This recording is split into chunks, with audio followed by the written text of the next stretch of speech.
Ayan.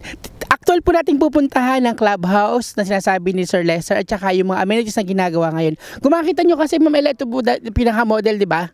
Ngayon mangyayari. Yan ganyan mangyayari. So itong pinaka-rotonda, ito, nakikita natin ito, is ito na yon yung pinaka-rotonda. No? So lahat ng mga nakapag-invest ito sa Pineview, itong pinaka-amenity area nila.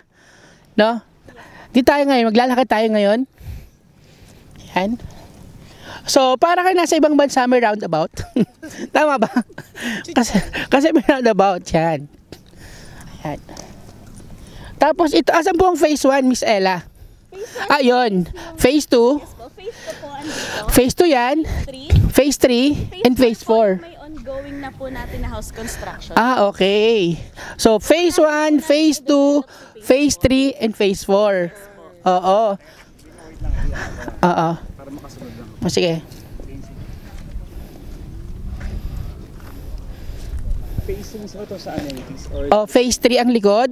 Phase 3. Oo. Tapos, phase 4 naman yun. Phase 4 naman to. So, ibig sabihin talaga, gitnang-gitna yung amenities. Oo. Nasa rotonda po talaga ng 3 and